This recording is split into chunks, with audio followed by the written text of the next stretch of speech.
Honorable Chair, my question number one is on the right to family, which is of course in the Article 45 of our Constitution. Of course, you have given an explanation here, but you have not mentioned conjugal rights. I would like you to explain what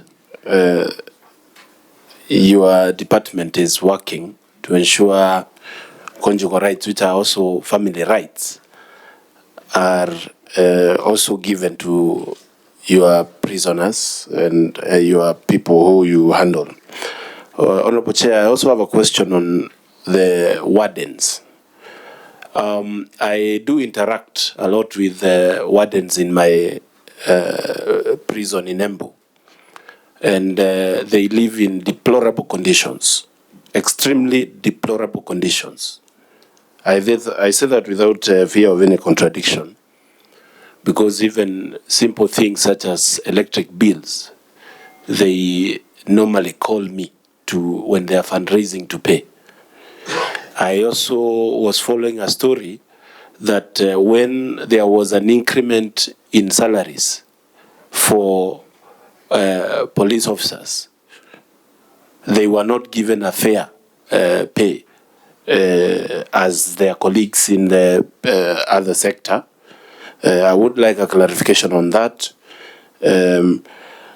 Honorable Chair, I also want just to tag along with the Vice Chair question about the prisons and the prison, I would call it a prison industrial complex, where, of course, if there is one area that Kenya can be making profit and be having a balanced sheet is the prisons. Because, Honorable Chair, this is a place where labor is almost close to free.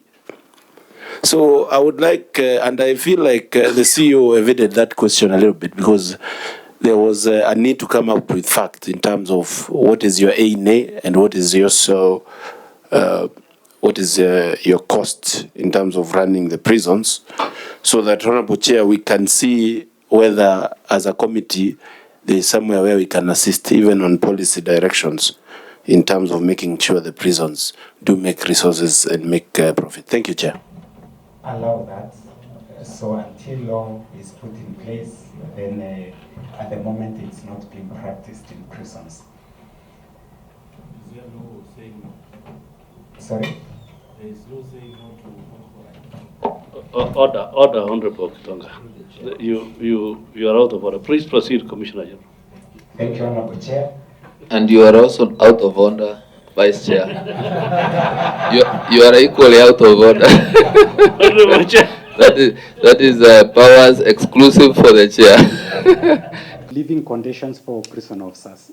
Earlier, I explained that the government has agreed to construct 28,000 houses for the prison officers, but I mentioned that very soon 10,000 houses will be advertised under affordable housing project, but in this case for institutional houses.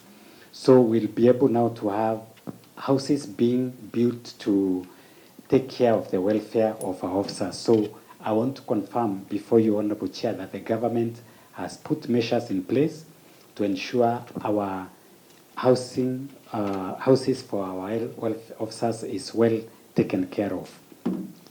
About the E&A, Honorable Chair, I stated that yes, indeed, we raise E&A as we continue producing both in the farms and the industries, and the money is plowed back. What happens is that, just to put the record straight, that money is deposited in the accounting officer's account, not in the Commissioner General of Prisons.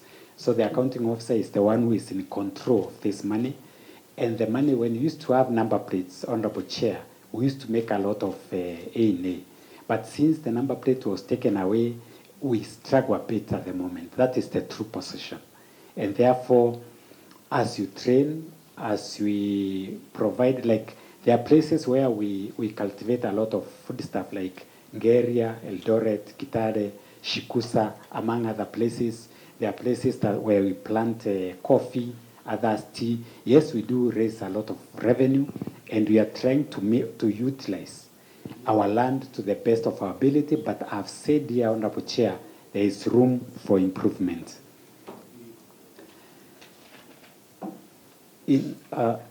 Honorable Chair, in regard to farming for self-sufficiency, I've reported that, yes, we are. One thing that you need to understand, Honorable Chair, is that indeed feeding inmates, it's not only maize or beans. We still have to, there is meat, there is beans, there's potatoes, and there is other foodstuffs. And therefore, all the foodstuff that we produce in prisons, it is distributed to amongst stations in the country, and that money that would have ordinarily bought that foodstuff out, we procure internally, and then that money goes to A&A. So yes, we are doing it, but not enough to cater for our needs as Kenya Prison Service. In terms of recruitment of qualified officers, yes, we ran 2 adverts, Honorable Chair, one for professionals and technical officers, that the gaps that we have in prisons, and the other one for the constables. Yes, during this recruitment, the process, people are still applying. We'll close on 30th, and then we'll go do the due process interviews and all that. We'll be able to bring some additional new skills in the prisons where we have gaps. And number 2, Honorable Chair, we do internal adverts sometimes to redeploy those who have upgraded their skills in the prisons. We deploy them in the areas that they have gained skills and competencies. In terms of decent clothing and the review of earning scheme, we've said, one, the allocation that we receive annually, for instance, for kitting of inmates, beds and beddings, it's not sufficient to meet the requirement that is required to be provided annually. So we do everything within our power to ensure we utilize that money properly to keep the inmates, but the budget is a lot higher than what we get. The budget that we require is much more than allocation provided annually. So yes, I want to confirm that